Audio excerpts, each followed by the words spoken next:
Gravação iniciada.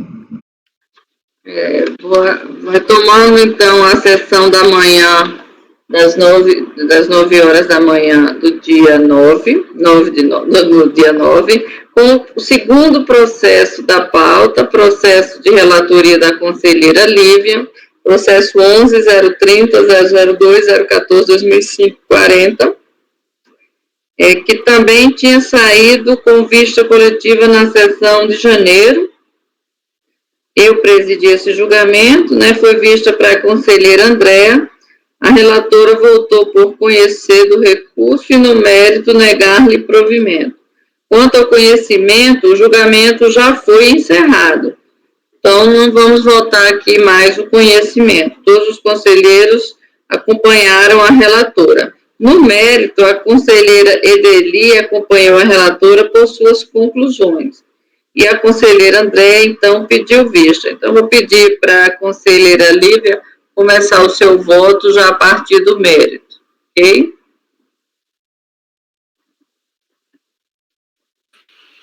Ok, presidente. Acho que o voto também já compreende muito das matérias que estão discutidas. Eu acho que eu posso prescindir. Não, pode resumir para eles o relatório, se você achar importante. Eu não me lembro que ainda não consegui. Os argumentos estão todos do mérito, estão todos só na parte de mérito do voto mesmo. Então, a Fazenda recorre do acórdão final 039 quanto às temas das multas isoladas e das glosas de despesas. Em relação à multa isolada, embora o acórdão recorrido apenas mencione a impossibilidade de exigência de multa isolada após o término do ano calendário, se você olhar o voto condutor, ele tem duas matérias. Ele trata de impossibilidade de exigência da multa após o término do ano calendário e a questão da concomitância. Ele trata das duas. Eu transcrevo aqui o trecho do voto em que isso fica claro. No recurso, a Fazenda rebate esses dois fundamentos. Então, Lívia, você pode só me dizer que página que você está só para... Eu estou agora, eu estou sem 6.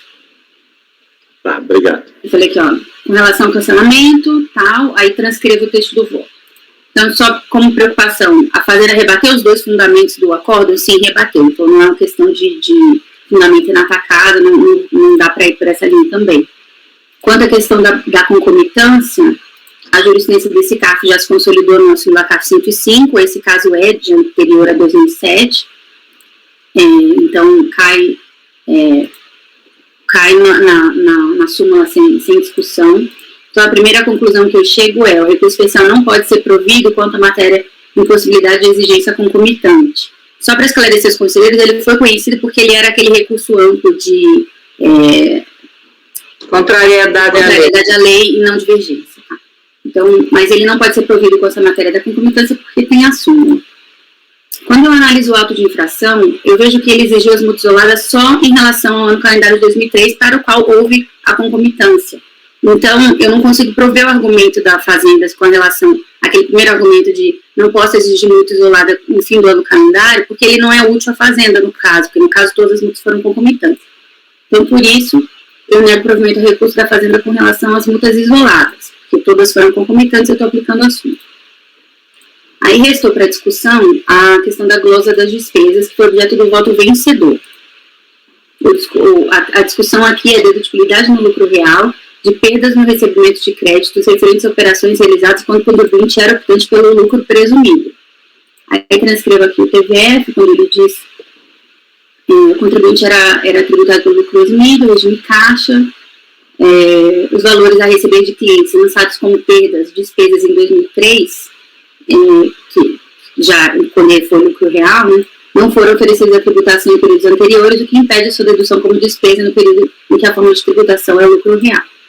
O voto vencido manteve a decisão do DRJ, que entendeu que 2003, o ano que passiva por lucro real, ele não poderia deduzir as perdas oriundas de faturamentos efetuados em períodos anteriores, em que a forma de tributação era o lucro presumido. Aí transcrevo aqui os trechos do acordo da DRJ com essa justificativa.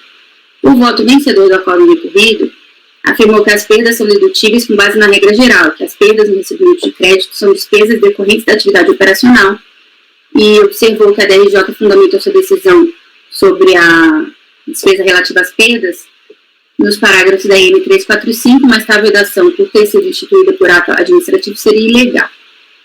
A Fazenda sustenta que é certo que o artigo 9430 de 96 autoriza que as perdas do recebimento de créditos decorrentes da atividade da pessoa jurídica podem ser deduzidas como despesas para a determinação do lucro real. Entretanto, tal dispositivo legal, segundo a Fazenda, deve ser interpretado de forma sistemática com o restante do ordenamento, cita as bases legais e defende que só podem ser deduzidas despesas associadas às receitas que tenham sido previamente oferecidas à tributação. E como o contribuinte estaria no presumido, não teria, entre aspas, oferecido essas receitas. Não teria, na verdade, porque ele estava no limite. E o meu voto. Eu considero que a premissa da Fazenda de que tais receitas nunca foram oferecidas à tributação é equivocada. No caso concreto, observa-se que até 2012 o contribuinte era tributado pelo presumido com base no regime caixa. Assim sendo, é verdade que os valores a receber de clientes não foram oferecidos à tributação por ocasião da venda, eis que somente o seriam por ocasião do efetivo recebimento. Ocorre que, por ocasião da mudança de regime do presumido para o lucro real, a legislação determina que as receitas auferidas e que não foram tributadas por ter a pessoa jurídica adotado o regime caixa deverão ser oferecidas à tributação no período de apuração anterior àquele que ocorrer a mudança do regime de tributação. Transcrevo aqui o parágrafo 3º do artigo 1º da IN 345. Assim, não é correta a afirmação de que as receitas oferidas em períodos anteriores, que acabaram sendo lançadas com perdas em 2003, nunca foram oferecidas à tributação. Em tese foram, e a fiscalização não foi olhar se no ano anterior, aquele optou pelo presumido ao real, se ele teria oferecido ou não a tributação. Então, não tem nesses autos, mas fato é que 2003 você pode deduzir como despesa, porque em tese teriam sido oferecidas antes. Então, por isso, tentando resumir, então, considero inaplicável a afirmação do voto vencido, de que se por ocasião do faturamento as receitas não impactaram a base de cálculo, então não poderiam ser deduzidas, porque tem esse período de mudança de regime, que tem essa regra que não dá tributar. A deduzibilidade das despesas também deve encontrar amparo no princípio da correlação entre receitas e despesas, não podendo pretender a dedução de despesas relacionadas a receitas que não foram oferecidas à tributação, mas esse não é em tese o caso, as receitas não foram oferecidas à tributação por ocasião das vendas, porque ele estava no regime caixa, mas no período de apuração anterior àquele que ocorreu a mudança do regime, deveriam ter sido, não sei se foram no caso. Também não fui olhar porque considerei irrelevante. E tem uns outros argumentos aqui.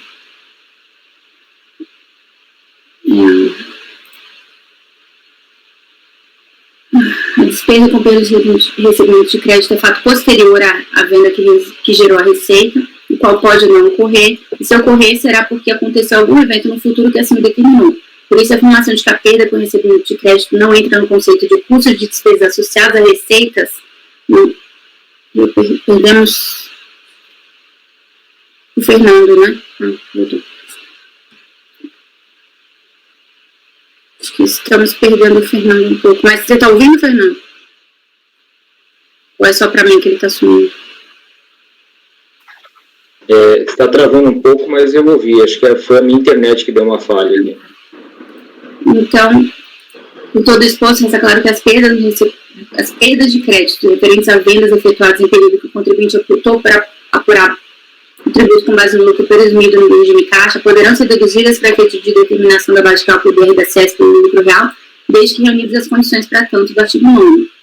Não assistindo à razão à Fazenda Nacional, oriento meu voto para que também necessite negar provimento ao recurso.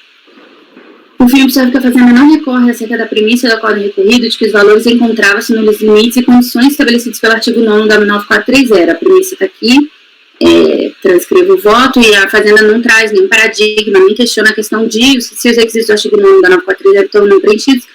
Considero que não é matéria do recurso decidido sobre isso também, então nego integralmente o provimento ao recurso especial da Fazenda. Conselheira Edeli, você poderia só resumir as suas conclusões, porque você acompanhou, só para os demais saberem, eu também nem me lembro, antes de passar para a vista da conselheira. Só queria ponderar, na verdade eu tenho uma reformulação de entendimento para apresentar, só não sei se eu posso fazê-lo antes do voto da Andréia, que era... Não é a vista da Andréia, então vamos deixar, era só porque eu queria recapitular, mas assim, deixa a vista dela, depois você vai.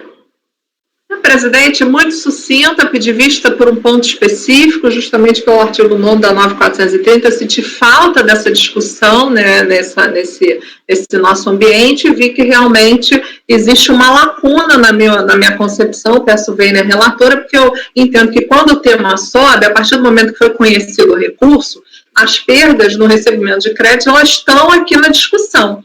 Então, eu não vejo necessidade de se apresentar paradigma. Eu entendo, sim, que o acórdão recorrido ele não tratou dessa matéria. E, para mim, aí, muito resumidamente, eu voto por dar provimento parcial com retorno ao colegiado acórdão, justamente para tratar dessa matéria que não vi acontecer no acórdão recorrido. Então, esse é o meu voto. E alguém caiu, alguma coisa aconteceu, acho que foi o Fernando. Ah, voltou. Então, Fernando, você está nos ouvindo? Sim, agora voltou aqui, presidente. Eu só tinha que dar uma multa, eu concordo com a relatora, temos a súmula, então é provimento parcial, na minha concepção, no meu modo de ver, para o retorno ao colegiado acórdão. Conselheira relatora quer falar. Com a palavra ali. Só com relação a esse, realmente esse tem voto vencido e voto vencedor. Então, está no trecho do voto vencido os critérios, não está nada no voto vencedor. Mas eu considerei que o voto vencedor partiu dessa premissa. Como ele não disse nada, eu considerei que nessa parte o vencido prevaleceu. Por isso que eu entendi que não era matéria, nem seria necessário o retorno. Entendi que a turma deliberou sobre isso, superou essa parte do vencido e continuou no vencedor só sobre o final. Mas só para esclarecer o meu voto. O Matosinho está pedindo para falar. Para a relatora, essa citação que você faz aqui é do voto vencedor, não é isso? Essa última citação. Que ele realmente parte do pressuposto de que essa matéria está resolvida no voto vencido, não é isso? Isso significa dizer que a despeito... Né? É do voto vencido, eu vou confirmar, mas é do vencido essa citação. Porque eu ia até perguntar a Andréia como é que a matéria subiu se o voto não tratou? Não, na questão, presidente, a matéria subiu, a perda subiu, só que a questão ficou entre o regime de caixa e competência, ficou nessa discussão. O artigo 9º, ele não foi mencionado, porque justamente o relator entendeu que não deveria haver menção. Eu discordo. Eu acho que, independente do voto vencido, a gente tem que, assim, o colegiado ele precisa se manifestar. Eu senti falta dessa questão. Quando o assunto subiu, a partir do momento é como nós tratamos agora. Subiu a nulidade, subiu a multa qualificada, o termo de verificação traz pontos que não foram verificados ali naquele âmbito, porque o voto vencedor passou por cima. Então, eu não vejo, no meu voto, entendo que devo retornar para que essa matéria seja revista, porque não foi. Voto vencido, para mim, não é suficiente. Conselheira Edeli. Então, eu cheguei na mesma conclusão, eu fiz declaração de voto, já coloquei na pasta, porque eu nunca tinha apreciado essa matéria, então eu queria deixar expressos os meus fundamentos para acompanhar a conselheira Lívia na primeira parte do voto dela. Até deixei marcadinho aqui na ementa, Lívia, que a lei está errada, a lei citada, 9.430. Oi? Então, concordei com a negativa de provimento da multa isolada, mas eu tenho uma ressalva a fazer ao voto da conselheira Lívia em relação ao procedimento nessas circunstâncias. Né? Eu trago o relato aqui, enfrentando especificamente o que diz a IN 345/2003, e o parágrafo 5º, quando ela diz que os custos e despesas associados às receitas de que trata esse artigo incorridas após a mudança do regime de tributação não poderão ser deduzidos. O conselheiro Lívia defende que eles podem ser deduzidos, segundo o regime de competência. Mas tem todo um questionamento que o próprio voto vencedor vem dizer que a instrução normativa ela regula a matéria que deveria ter sido tratada em lei, né, mas, na verdade, eu traço um paralelo aqui com outras mudanças de regime de tributação. Né, a gente tem dispositivos legais na 9.430 regulando essa questão de real para presumido, né, de você ter que realizar aquilo que está diferido no LALUR, você tem essas determinações, mas você tem também, né, aí você tem toda aquela questão de construção do regime de caixa no lucro presumido, né, que não é uma regra expressa, clara na legislação, né, ela vem sendo construída, né, a gente teve aquele voto do contribuinte, era Ronaldo, alguma coisa, 9101004360, onde eu concordei com o entendimento do conselheiro Takata, de que o regime de caixa se aplicava a todas as receitas, né, na sistemática do lucro presumido, porque desde da 8981 foi permitido ao optante pelo lucro presumido escriturar só o livro caixa. Então, na verdade, disso decorreria a possibilidade de aplicação do regime de caixa no lucro presumido, e que vai ser reiterado na 9718, quando ela define os limites de opção. Então, a gente tem toda essa complexidade aí, mas, enfim, já parte dessa circunstância inicial de que o regime de caixa não é algo tão claro na lei, e aí as hipóteses de transição também vêm, assim, reguladas nessa instrução normativa, né? E eu faço uma abordagem a respeito dela, que já na página 7 do meu voto, é nesse cenário que a instrução normativa 345 define as consequências da transição de uma sistemática de tributação do lucro para outra, especificamente no que se refere às receitas reconhecidas segundo o regime de caixa. Na mesma atuada de 54 a 9430, a orientação normativa determina que nessa transição sejam oferecidos à tributação os valores diferidos na sistemática anterior, ou seja, a tributação das receitas já oferidas segundo o regime de competência, mas ainda não incluídas na base tributável em razão da permissão de uso do regime de caixa. E nenhuma ilegalidade vejo nessa determinação, porque ao optar pelo lucro real, o sujeito passivo deve observar o regime de competência contábil e sua escrituração, inclusive em seus saldos iniciais, nos quais devem estar representados os direitos de crédito decorrentes de receitas ainda não recebidas. Interpretar que essa transição se faça com a subsistência do diferimento autorizado no regime abandonado, sem a tributação das receitas cujo reconhecimento se dá no regime de competência antes da ocorrência dos fatos geradores sobre a sistemática do lucro real, significaria dizer que a lei, ao permitir a mudança de regime de reconhecimento de receitas a cada ano calendário, confere isenção para as receitas oferidas e ainda não recebidas na hipótese da mudança implicar o abandono do regime de caixa. Veja-se, aliás, que o contrário também é válido. O sujeito passivo submetido ao regime de competência para reconhecimento de receitas opta pela sistemática que lhe permite o reconhecimento do regime de caixa, o recebimento das receitas já oferecidas à tributação não pode ser já a nova incidência na nova sistemática, ainda que não exista lei dispensando essa tributação. Por outro prisma, se o sujeito passivo passa a adotar o regime de caixa, deve incluir na base tributável, no momento de sua liquidação, as receitas que antes não eram passíveis de reconhecimento no regime de competência, independentemente da persistência do anterior motivo de diferimento, e ainda que não exista lei determinando expressamente essa tributação. Em síntese, somente enquanto for optante pelo regime de caixa, o sujeito passivo pode diferir a tributação das receitas até sua liquidação financeira. Os procedimentos estipulados na IN em tela, dessa forma, não representam inovação legislativa, mas mera orientação deduzida das permissões conferidas pela lei. E aí traz o paralelo lá com o regime de caixa das variações cambiais, que também vem regulado num ato normativo, esse mesmo 345/2003, a questão de como se faz essa transposição do regime de caixa competência para fins de contribuições.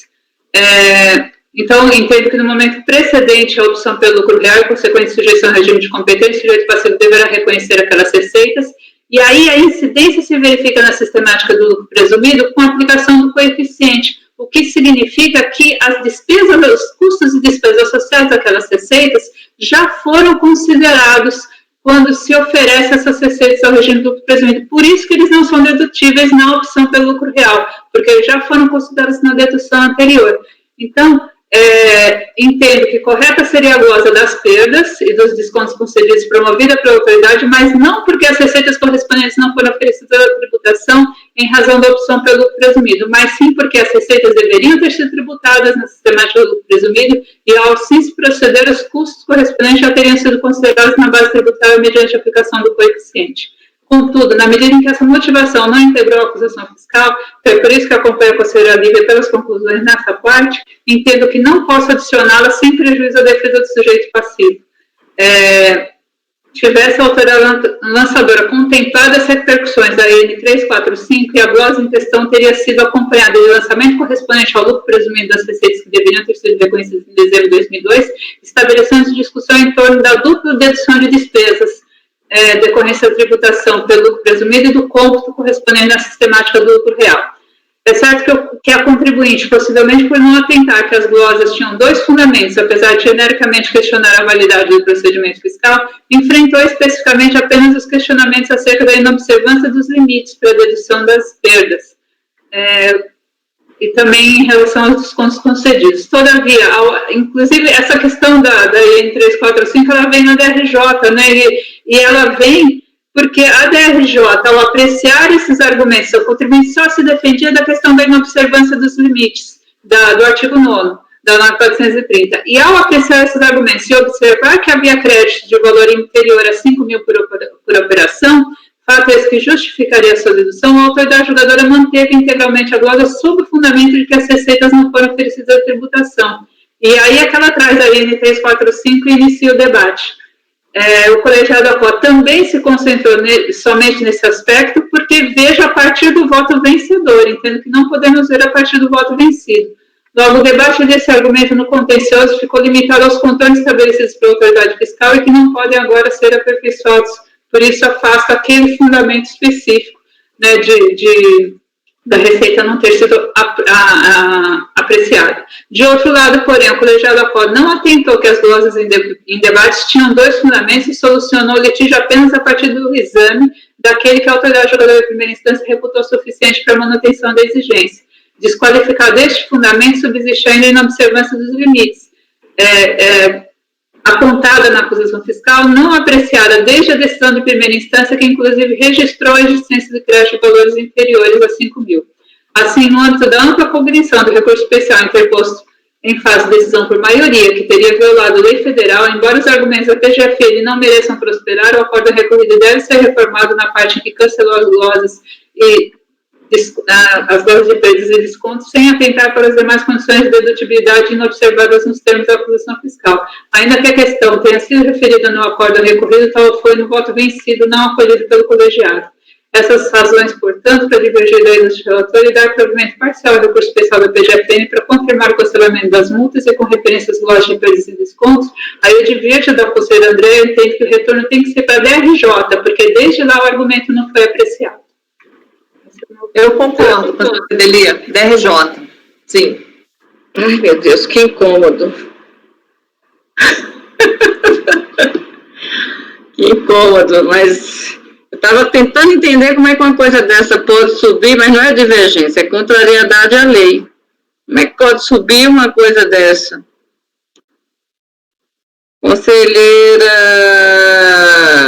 Conselheiro Caio. Bom, em primeiro lugar, parabenizo a doutora Edeli pela análise tão profunda, tão minuciosa. E realmente aqui, porque a doutora André tinha falado, eu ia aqui, nem vou mais gastar, da questão de não se subir um pedaço, uma vez que está aqui nós podemos abrir. Eu ia divergir disso, mas eu nem vou me dar o trabalho, tá, pela prática, porque inclusive aqui a gente está falando de recurso com base no artigo 15 do regimento super antigo. Então, em resumo, eu acompanho a doutora Lívia, não obstante eu deixo registrado minhas homenagens ao voto super completo da doutora Edeli. Conselheiro Fernando. Presidente, só o voto da conselheira Andréia, só qual foi a conclusão? Ela acompanha a conselheira Edeli. Provimento parcial com retorno à DRJ, para tratar da matéria. Uhum. Pois é, presidente. Eu tenho aqui as minhas dúvidas quanto a isso, porque talvez falhou um pouquinho, se eu me perdi, peço que a conselheira Edeli principalmente me corrija aqui. Porque eu olhando aqui o TVF, eu faço uma leitura um pouquinho diferente, né? Me parece que a autoridade fiscal, talvez a forma de se expressar não tenha sido a melhor, no sentido de dizer que ele deveria ter adicionado aquele valor na apuração do presumido em 31 de dezembro. Mas ele diz taxativamente, isso eu estou até transcrito também no voto da Conselheira Lívia. Todo será contribuinte fiscalizado era tributado pelo presumido com base no regime de caixa durante o calendário de 2002. Né? Assim sendo, os valores a receber de clientes lançados como perdas não foram oferecidos à tributação em períodos anteriores, o que impede a sua dedução. Né? Para mim, a forma como ele seria oferecido à tributação, ela depende, teria que ser adicionado, né, que é até uma expressão estranha que a gente tem, mas em termos de receita bruta, né, mas eu acho que a fiscalização afirma taxativamente que aquele valor não foi oferecido à tributação. Né, então, ele reconhecia pelo regime de caixa e ele tinha valores que não foram oferecidos. Né? Se o contribuinte tinha a prova de que eles foram oferecidos, ele deveria ter feito essa prova. Eu não, a fiscalização está equivocada. Eu, sim, está aqui os valores, quando eu troquei para o lucro real, eu automaticamente incluí aqueles valores na apuração do lucro presumido. Esse o meu ponto, que eu não concordo com essa questão. Né? Então, ele é bem complicado nesse ponto. Então, eu discordo também dos fundamentos da voto da conselheira Lívia, no sentido de trazer os argumentos, simplesmente, de dizer que essa IN, a gente tem que olhar para o caput do artigo 1º, né? O caput do artigo 1º ele é bem específico, é só para quem estava, essa questão específica de quem estava no simples ou no presumido, sob o regime apurando pelo regime de caixa e passa para o lucro real. Né? Então, ele é muito específico, então a gente tem que ler aquele parágrafo 5º olhando para o caput, né? que é especificamente nesses termos. Os argumentos da conselheira Edeli, também eu concordo, e já proferi voto em outras situações referente à depreciação, quando está no lucro presumido ou não, no sentido de quando o contribuinte estava em 2002 no lucro presumido, todas as despesas e perdas relativas àquelas receitas já estão presumidos no coeficiente de presunção de lucro. Desculpe a redundância, né? Mas eu não concordo com isso. E por isso, nesse ponto, eu acho que o imposto da fazenda tem que ser provido. Né? Tem que ser provido, porque, independentemente de qualquer questão, para mim, a autoridade fiscal deixou claro que foi, sim, submetido à tributação em 2002. Então, portanto, aqueles valores eram automaticamente, né, indedutíveis em 2003, em razão dessa falta de adição na apuração do lucro presumido em 2002. Então, eu vou votar por dar provimento ao recurso da Fazenda. Só nessa parte, né? Na multa, não. Parte, né? Não, na multa, não. Multa é questão simulada e não tem o que fazer. Provimento parcial. Tá. Conselheira Edeli, depois o Matosinho colocar a mãozinha. Eu fiz a declaração de voto justamente por esse desconforto, Fernando. Eu também, na leitura do TVF, também tive cogitei dessa possibilidade de que se aquela afirmativa era suficiente como motivação para a glosa da despesa. Né, ela é parcialmente válida, mas quando, o que me parece, né, e digo porque para mim também a IN 345 nesse aspecto era desconhecida, né, aparentemente a fiscalização desconhecia, a IN não reportou nada, né, não fez nenhuma construção jurídica em cima disso, e quando eu vou validar quando eu vou concordar com a fiscalização de que essa despesa não é dedutível aqui, eu tenho que dizer que não só que ela não foi oferecida a tributação, mas sim que ela se sujeitava ao oferecimento à tributação na sistemática do lucro presumido e que nessas condições, aplicado o coeficiente, a dedução da despesa já estaria considerada, então, lançar a despesa, admitir a dedução da despesa no lucro real representaria a dupla dedução. Então, quando eu faço esse caminho, eu acrescento tanta motivação jurídica que eu não me sinto, não consigo, no âmbito do contencioso, fazer esse acréscimo. Em outras palavras, eu não consigo validar a fiscalização porque a receita não foi tributada, mas sim porque haveria duplicidade de dedução, já que a dedução está prevista na sistemática do lucro presumido pela aplicação do coeficiente. Por isso que eu acompanhei o raciocínio da doutora Lívia, interrompendo um pouco antes, porque eu discordo da interpretação que ela fez no parágrafo 5º. Matosinho, depois o Fernando.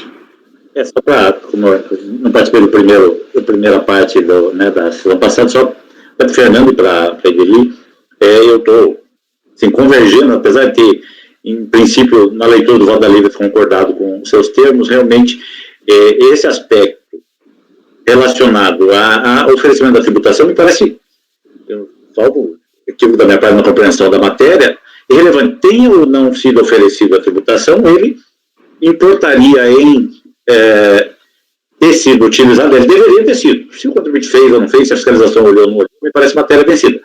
A não ser que, e essa é a minha dúvida, a fiscalização tenha trazido essa receita para a tributação agora. Não me parece que é o caso, mas eu gostaria de confirmar esse aspecto especificamente. Mas se ela ficou lá no passado, tem ou não sido oferecida a tributação, para mim é relevante, e aí não vejo por que devolver para a DRJ discutir limites da aplicação dessa dedutibilidade. Ele seria indedutível, me parece. Assim. Então, assim, eu acompanharia o Fernando nas conclusões dele nesse sentido. Mas eu gostaria dessa confirmação. Essa receita não vem para esse período. Né? Fernando. Presidente, quando eu comecei a ver a discussão, eu fui olhar para ver se eu não ia acompanhar a Lívia pelas conclusões, porque se a fiscalização não tivesse afirmado que não foi adicionado, eu ia dizer, olha, tem uma aqui, agora a gente tem um problema. Né? E a questão aqui, Matosinho, qual é o problema aqui? A questão é que aqui a outra infração é de 2003, né, esse ponto. Primeiro, que é interessante, né? A fiscalização primeiro olha se o contribuinte, porque é uma prerrogativa do contribuinte fazer essa dedução. Né? Então, já é uma prerrogativa do contribuinte fazer essa dedução. Então, a fiscalização vai lá e olha, primeiro eu vou olhar se foi oferecida ou não a tributação. Ela vem e diz, não foi oferecida a tributação. Né? Não foi oferecida a tributação. Eu acho que é essa a questão toda. E aí, assim, o que a fiscalização pode fazer de prova? Eu acho que quando ela afirma que não foi oferecida a tributação, competiria ao contribuinte trazer a prova de que foi oferecida a tributação. Ele deveria falar, olha, não, foi sim, aqui minha receita bruta era essa, eu recebi, reconheci pelo regime de caixa, e essa diferença eu adicionei na base de cálculo. Então, para que ele faça jus à dedução em 2003, ele teria que, porque se a gente não exige prova negativa do contribuinte, eu também não posso exigir prova negativa do fisco, de ele provar que não foi oferecido. Ele joga, olha, ele afirma que não foi oferecido, o contribuinte deveria ter trazido o seguinte argumento: ofereci sim, está aqui, e portanto ele era dedutível. Aí eu voltaria para a DRJ. Né? Por isso, só reafirmando aqui meu voto, compreendendo, porque não está uma questão tão clara, mas eu acho que independentemente de ele citar aquele dispositivo, ou ele afirmar que ele não foi oferecido a tributação, já era suficiente e caberia ao contribuinte desconstituir essa afirmação. Conselheiro Edeli, está com a mãozinha para falar? Sim, só esclarecendo uma coisinha, né? Eu não consegui abrir aqui ainda a acusação fiscal, eu não me lembro qual foi a ordem da estruturação argumentativa que a fiscalização fez. Eu sei que ela traz 2 fundamentos. A perda não é dedutível porque não foram observadas as regras do artigo 9º e porque a receita não foi oferecida à tributação. Então, ela traz os 2 fundamentos. Né? De fato, se você acompanha o entendimento do Fernando de que as perdas já não são dedutíveis porque a receita não foi oferecida à tributação, então não tem por que retornar para analisar a questão dos limites. Né? A questão do retorno para análise dos limites só surge quando você afasta esse segundo fundamento. Ele é suficiente para manter, ele seria suficiente para manter a autuação, tanto que a DRJ fez uso dele para manter a autuação e não verificar se os limites foram observados, se as regras do artigo 9.430 foram observados. Então, e aí, agora, na minha, acho que ficou claro, né, na minha percepção, o fato da receita não ter sido oferecida à tributação não é motivação suficiente para sustentar a glosa das perdas. Né? A construção é juridicamente mais ampla do que essa. Né? Então, não consigo... seria o começo da construção. Como eu não posso agregar mais motivação em prejuízo à defesa do sujeito passivo, então eu desconsidero esse argumento e volto no outro argumento, que é o das perdas. E aí divirjo da conselheira Lívia, porque entendo que a análise no voto vencido não é suficiente. Né? Por isso demando a análise que foi suprimida desde a DRJ. Ok? Conselheiro Toselli. Bom, presidente, caso bem interessante também, e eu vou tentar resumir meu voto, já antecipo que eu acompanho a relatora Lívia pelas conclusões. Me preocupa um pouco a ementa, porque não tem a ressalva de quando deveria ser tributada isso, que é no último ano em que o contribuinte era optante pelo lucro presumido. Do jeito que você lê a ementa, dá a entender que isso passa a ser irrelevante, por isso uma cautela da sua ementa, porque para mim a grande razão de decidir, e aí eu não concordo com os termos, mas entendo o seu fundamento para você ter adotado aquilo como conclusão.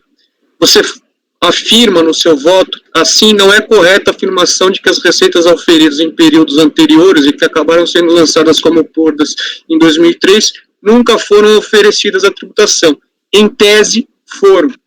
Eu entendi o que você quer falar, mas do jeito que está, para mim, leva a outra razão de decidir, que é o quê? Um erro quanto ao critério temporal.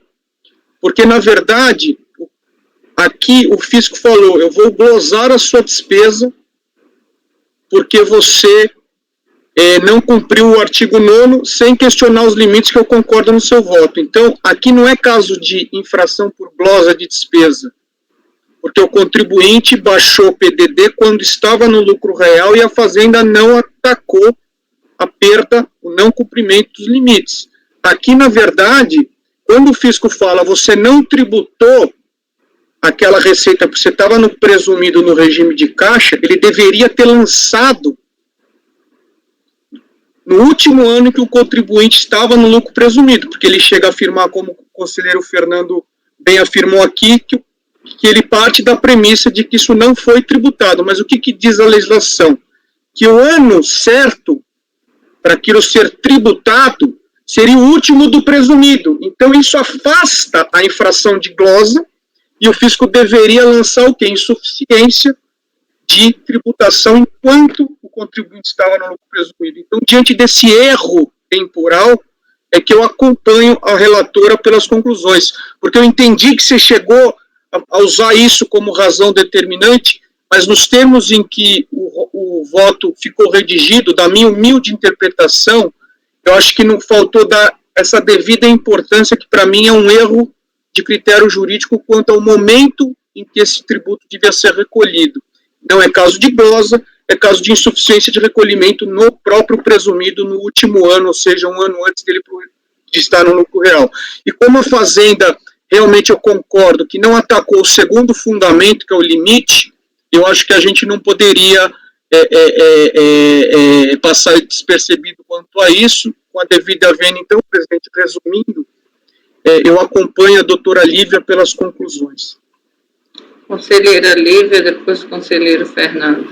Só que eu quis dizer tudo isso que das suas conclusões. Então, se eu não fui clara nas palavras, eu talvez peço ajuda para deixar isso claro, porque é exatamente isso que eu quis dizer. E não, assim, não aceitar as suas conclusões, porque senão parece que eu estou passando uma mensagem que eu não estou. A gente está concordando, sim. Se não está claro aqui do jeito que eu escrevi, pediria humildemente ajuda para deixar claro exatamente, para não deixar mesmo margem à dedução. Talvez eu tenha sido na ementa muito genérica mesmo. E eu botei quando preenchidas as conclusões exatamente para não deixar uma emenda tão genérica, mas aparentemente eu deixei mais, coloquei na emenda coisa que não estaria sendo o cerne da discussão, sim. Eu vou tentar reformular então, e volto a vocês, no caso, vamos ver. Conselheiro Fernando. Presidente, juro que a última intervenção é bem rápida. Eu cheguei a cogitar o que o conselheiro Toselli disse, olha, deveria ter lançado. Eu até concordo com essa tese, mas eu me alinho ao mesmo raciocínio desenvolvido na súmula 80 CARF, quando ele fala do imposto de renda retido na fonte e as receitas financeiras. O mesmo raciocínio. Lá a gente diria, olha, o fisco não deveria não utilizar, a gente poderia, com esse mesmo raciocínio, não poderia utilizar o fonte, não poderia glosar o fonte, ele deveria lançar uma missão de receita financeira. A gente não faz isso.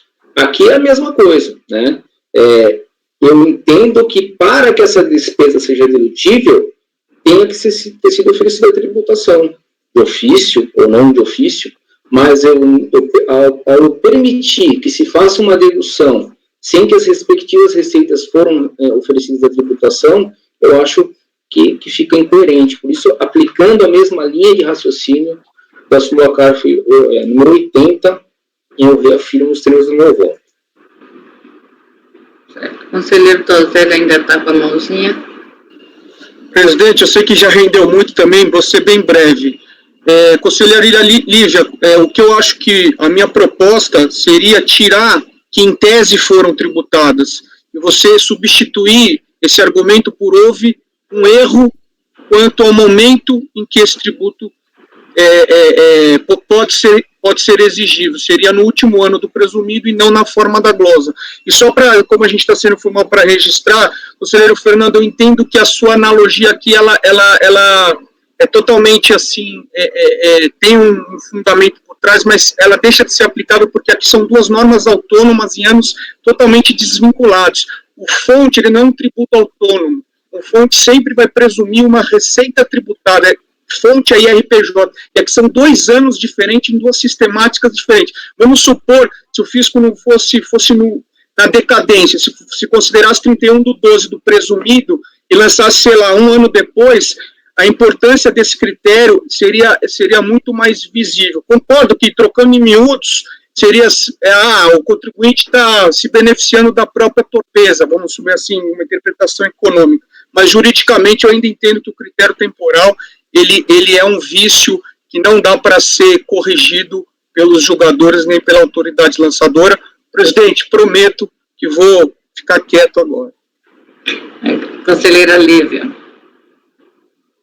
Aquele parágrafo, então, eu estou dizendo assim, a afirmação da Coaparte à fiscalização de que as receitas auferidas em períodos anteriores e acabaram de ser lançadas com peso em 2003 nunca foram oferecidas à tributação não se sustenta ante as provas dos autos. Houve erro da fiscalização quanto à interpretação de quando tais receitas deveriam ter sido oferecidas à tributação.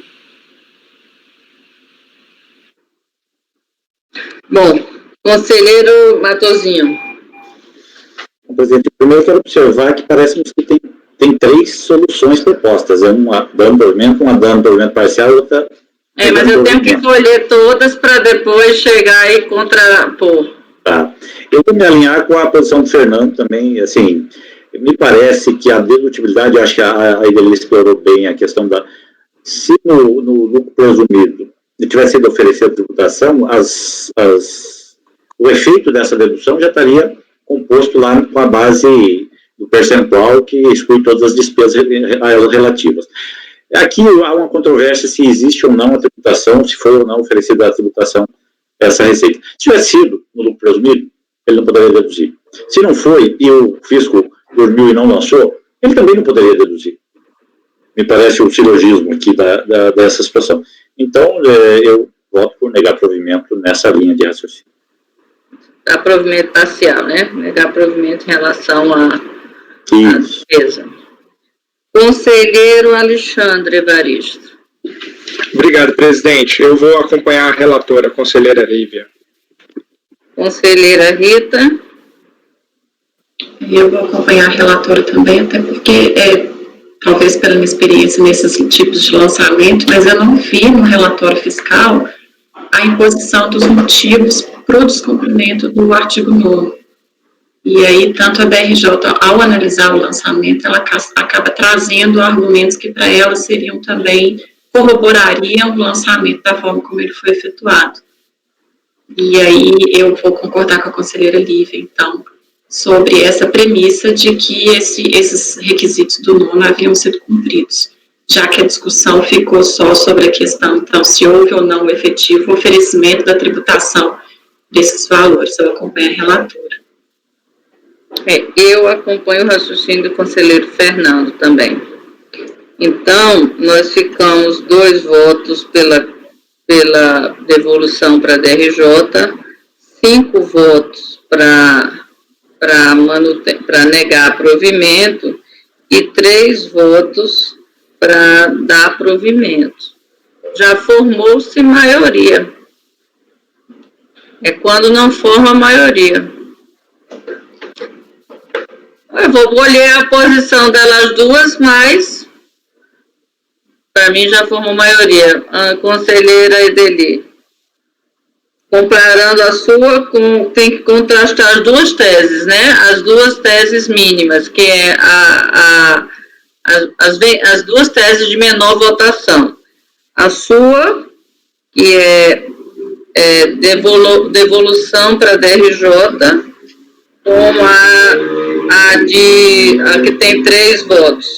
Isso? Que é a da A gente está votando no artigo 60 e confrontando? As 2 que têm menos votação, não é isso que o artigo 60 manda? Vota comigo. É por isso que eu acho que é melhor perguntar a quem tem menos, qual é a tese que adere. Não, se não, então eu tenho que pegar, na verdade, rodar para todo mundo, não é isso? Ai, meu Deus do céu. A relatora... Gente, que confundida, Fernando.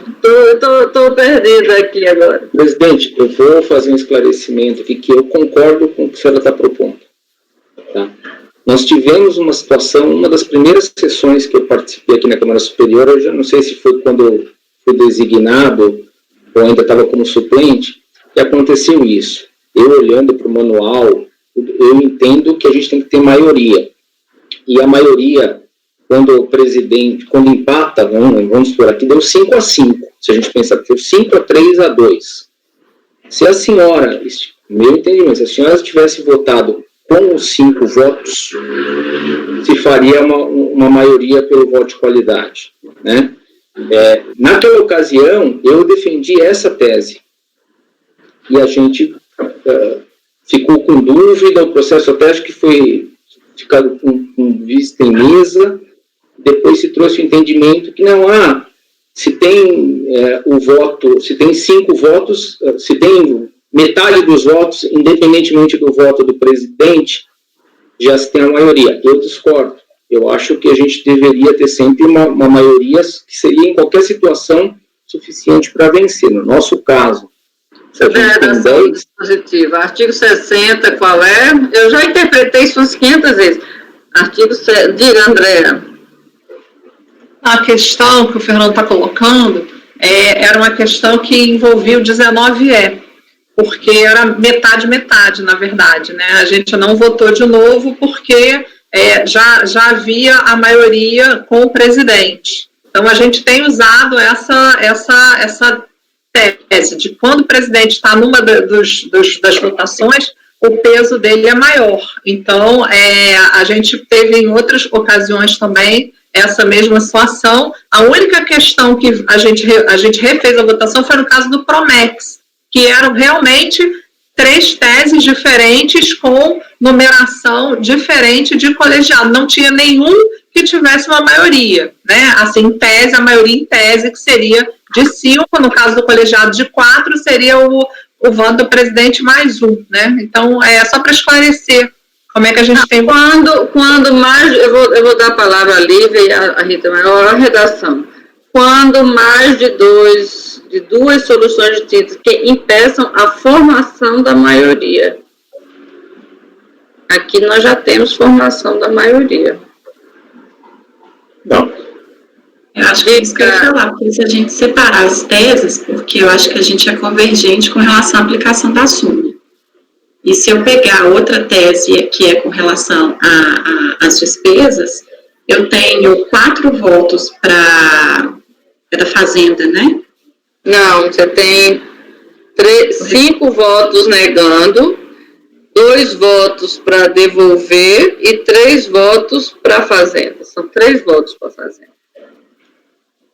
Mas aí restaria só a questão da devolução. O resto está todo mundo com a mesma posição. Mas eu e a Edeli entendemos que não seria suficiente, que era para devolver, e a senhora, o Fernando e o Matosinho entendem que já era suficiente o provimento aqui no exame da Câmara Superior. Então, a gente já concorda nesse ponto. A questão seria o retorno. Mas aí a gente tem 4 conselheiros negando o provimento ao recurso da Fazenda nessa parte. Não, tem 3. Tem 5. Tem 5. 5. Todos do contribuinte estão negando. Pois é, e com relação a... Aí eu tenho um provimento parcial, porque aí tem que ter o retorno, e o outro dando o provimento, que seria a tese da presidente e do Fernando. Eu vou pensar melhor em outro caso, mas para mim aqui está negado o provimento, porque temos a posição de maioria. Do 19E, não é não? Por aplicação, sim, porque aí aqui eu tenho que saber se eu só posso dar 19E, se eu colher o voto, o segundo voto delas duas. Digamos que ela acompanhe numa votação de confronto de teses, porque temos 3 agora, eu tenho que colher o voto delas duas, da Edeli e da Andréa, porque se elas acompanharem, num confronto de teses, elas acompanharem a relatora, não é 19E, forma-se maioria. Sim. Entendeu? Então, realmente, se não, vence pelo 19E. Então, tem que colher o voto delas duas. Só que o regimento diz o seguinte: ele vai selecionar em primeira votação, identificar as 2 menos votadas para a escolha de uma delas, e assim sucessivamente até a mais votada. Que em tese vai dar isso. Não vai dar, vamos ver. Eu tenho que pegar. Edeli diz que vota, na hora que eu tenho que confrontar a da Edeli com a do Fernando, que são as 2 menos votadas. Certo? E aí eu vou para a relatora e vou dar uma rodada para seguir o regimento, eu tenho que fazer isso. Todos têm que votar, né? Na verdade. Todos têm que votar para excluir uma delas. E aí para dar outro resultado. E eu não posso aplicar a tese da maioria, porque eu não sei se elas duas em que elas vão votar por causa do 19E. Para anotar a votação. É isso mesmo, presidente. Acho que você tem que submeter à votação essas duas. E aí todos vão votar. Veja a relatora. Que confusão. Diga, Fernando. A Lívia quer falar, depois o Fernando. É só que tudo isso é com relação à matéria glosa, né? A matéria súmula é unanimidade. Pacificado. Negado provimento. por unanimidade. Mas, Sim. quanto à glosa, eu fico na dúvida, porque no fim vamos ter maioria de 5 pelo 19E de qualquer jeito. Não sei como elas votam. Eu não sei como é que ele e a Andréa votam, porque pode ser que não seja 19E. Entendi. Seja a maioria, a depender da votação delas. Tá. Peraí que o Fernando quer falar, não precisa se manifestar, e o Dozero também. Não precisa se manifestar agora, não. Diga, Fernando. Presidente, acho que no caso que eu estava me referindo, não um específico, que ficou a dúvida dos 3, eu tenho quase certeza que era um de decomp, né? Agora, nesse nosso caso concreto, será que vale a pena?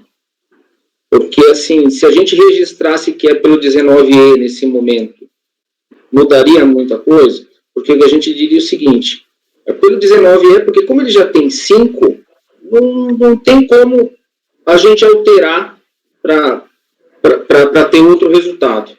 O problema é que 19E pressupõe empate. E eu não tenho empate aqui. Bom, pode ser mais um. Eu pensei nisso, mas aí eu estou dizendo que elas estão negando o provimento. Eu não sei qual a posição da Edeli.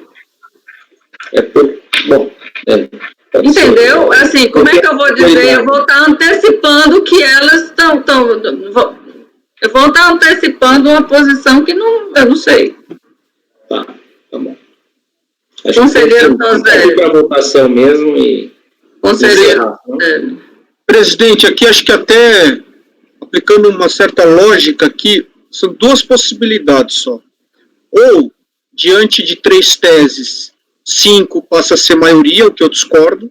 Ou, como existe uma tese que só tem 2, as que votaram, que tem a menor tese escolhida, que é a da Andréa e da Edeli, elas têm que escolher qual das outras 2 teses elas se apoiariam, porque aí sim você vai ter um desfecho, porque senão a gente não vai ter nenhuma solução do ponto de vista lógico, porque 3 teses, uma é maioria. Não, mas não é maioria porque tem 10 no colegiados e 5 não é maioria. Então, se prevalecer isso, não tem outra alternativa senão a menor tese, abrir mão da própria tese e escolher uma das 2, senão não tem como chegar num consenso. Não sei se alguém tem uma outra solução. Não tem. Ou coloca as 3 teses na ata, e aí seria por maioria, ou coloca 2 teses, de forma que a Edeli ou o André escolham uma das 2, porque aí sim vai ter 19E ou não.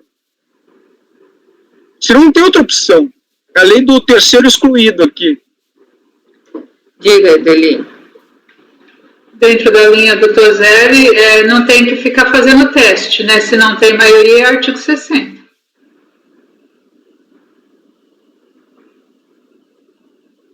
Artigo 60, que impeçam a formação de maioria. Aqui tem formação de maioria. Não tem. Não tem porque não dá para aplicar o 19E. Não tem porque a maioria tem que ser em relação aos 10 membros. Não tem 6, tem 5. A gente tem aplicado... É verdade, maioria seria 6, está certíssimo. Até metade. Não é necessariamente 6. Nos casos em que não é aplicável o 19E, nós temos entendido também que a maioria quando o presidente é um dos 4, nos colegiados de 8. Também entendo. Mas aqui nem é uma coisa, nem é outra, entendeu? A formação de maioria. Não é aplicável o 19E. Tá. Mas aí ela já entendi. Nos casos de compensação a gente tem aplicado assim. Tá. Vamos ver qual é, aplicando o regimento, não tem formação de maioria, porque maioria seria 6, ou aplicando as 2 teses de menor votação. Conselheira Lívia.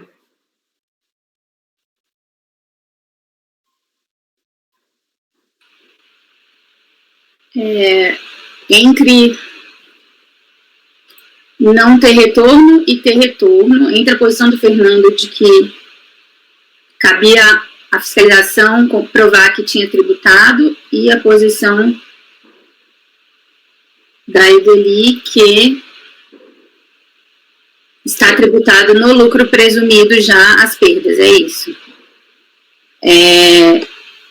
Estou com a posição do doutor Fernando, até porque essa questão de se está ou não no lucro presumido, a gente discutiu no ganho de capital, de empresa no lucro presumido, se a depreciação estava ali dentro ou não e tal, e já me posicionei nesse assunto, então com o doutor Fernando.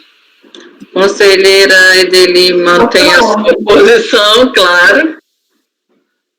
Só levantei a mão na fala da Lívia, porque já decidimos que foi por unanimidade negado o provimento à multa isolada concomitante. Então, estamos decidindo exclusivamente a dedutibilidade das perdas. As teses são negar provimento ao recurso da Procuradoria, na linha do voto da Lívia, dar provimento parcial com retorno à DRJ, porque na minha linha tem que apreciar a questão dos limites de dedução da perda, e dar provimento, é a tese do Fernando, sem retorno à DRJ, porque a motivação para a glosa das perdas é suficiente. Então, voto com a minha. Fernando vota com a dele. Lívia. Microfone. Ela pediu a palavra. A premissa do voto do Fernando, para mim, é bem diferente da premissa do voto da Edeli, mas eu devo considerar que as premissas são as mesmas, se a gente está decidindo só o retorno? Não. Porque a gente está fazendo as duas teses menores. A tese do Fernando é dar provimento ao recurso da Fazenda. Mas e a tese dele é negar com retorno. Eu tenho que decidir só só a dispositivo da decisão ou as motivações? Porque a minha motivação é um pouco mais próxima da do doutor Fernando, porque eu entendi que a motivação dele foi a questão de se está oferecido ou não lá dentro, enfim. A motivação da Edeli eu entendi que foi um pouco diferente, que eu discordo um pouco mais. Então, entre os dois, pela motivação, ficaria com o doutor Fernando, mas pelo dispositivo, depois a gente vai confrontar com a sua. Não se preocupe que a vencedora a gente vai confrontar com a sua. Não, eu só estou entendendo qual é o limite do nosso voto, porque entre negar provimento e dar parcial, obviamente eu dou parcial, que eu estou dando total, então, óbvio, é uma questão óbvia. Mas se eu for pela motivação, eu entendi que as motivações são bem diferentes e eu vou com o doutor Fernando. Por isso, eu preciso saber... São teses. A gente está confrontando teses. Teses, tá. Então, pela tese é do doutor Fernando. Exatamente, né? As soluções propostas, a gente tem que confrontar as soluções propostas, olhando o regimento. Eu pulei você, André, porque eu estou imaginando que você vai manter o seu voto, Fernando vai manter o dele. Tá, só gostaria de confirmar, tá, presidente? O meu voto. Matosinho está querendo falar antes do Caio, diga. Não, é só para... Eu acho que o voto da Lívia ela está um tanto equivocada no sentido de que aqui a solução é a decisão que você proporia, entre negar e dar provimento parcial. É isso que nós estamos discutindo, não importa o fundamento aqui, nós estamos discutindo a decisão, é isso. Então, nesse sentido, me parece que você teria se equivocado ao adotar a tese mais restritiva em relação a que você votou, mas é só uma observação para ajudar aí no debate. Edeli. Só vou insistir, as duas conclusões são provimento parcial com retorno à DRJ, minha tese do Fernando dar provimento ao recurso da PFM. O Matosinho falou negar provimento, dar provimento, tá? Desculpa, eu me equivoquei, eu esqueci que o recurso era da Fazenda. A Lívia ainda quer falar? Então confrontando soluções propostas, soluções entendidas como dispositivo, acompanha a doutora Edeli no dispositivo da decisão dela. Então, reformulo meu voto para a doutora Edeli nessa segunda votação. Tá. Imagino que Edeli mantém, Fernando mantém, André mantém, conselheiro Caio. Eu acompanho, então, a tese da Edeli. Conselheiro Matosinho Tozelli. Eu também acompanho a tese da Edeli nessa situação. Tá. Conselheiro Matosinho, imagino que mantém. Conselheiro Alexandre. Nessa situação, eu vou acompanhar a tese da conselheira Edeli. Conselheira Rita. A conselheira Edeli. Tá. E eu acompanho, mantenho a posição do Fernando.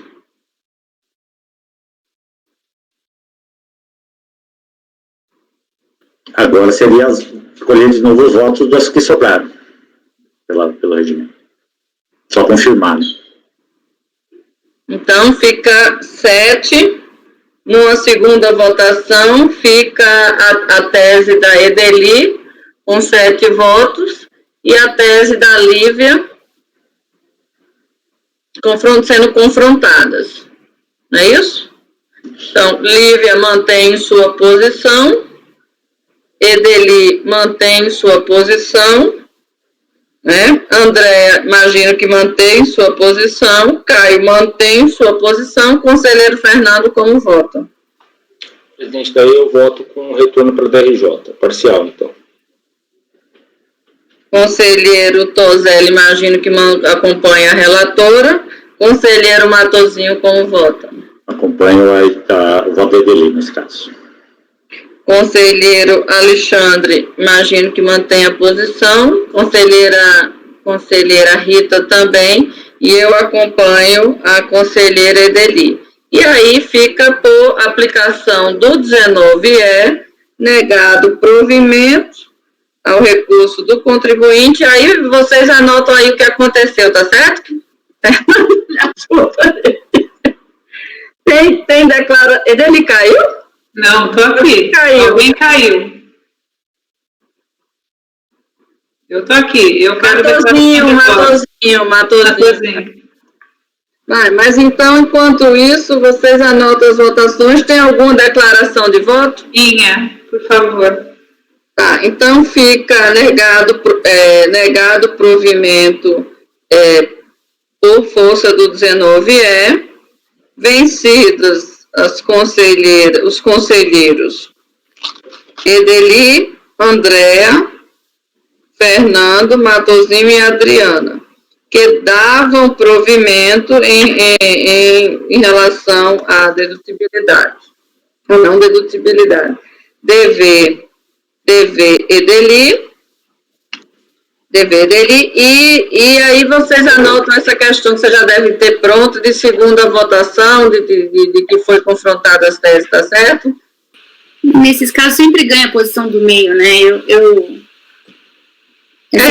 O mais prático é porque eu ainda não tinha presenciado isso com a aplicação do 19E. Então, eu achei melhor seguir o regimento para não dizer que eu estou... Mas, às vezes, é mais prático, como o Tozelli propôs. Vamos pegar quem venceu, quem pegou menos e votar, e ver onde é que eles votam. Mas é isso que diz o regimento. Bom, Tozelli... Com a palavra, você, no processo de número 3, pergunto aqui, é um processo rápido? Porque se não for rápido, e a conselheira Lívia pediu para a gente dar um intervalo, prefere dar um intervalo agora, Lívia? Ou quer dar um intervalo agora? Por mim, é perfeito. Então, vamos dar um intervalo de 5 minutos, e aí a gente retoma com esse item 3, tá certo? Pode ser, Lívia? Dá 5 minutos? 5 minutos parando a gravação, Tainá.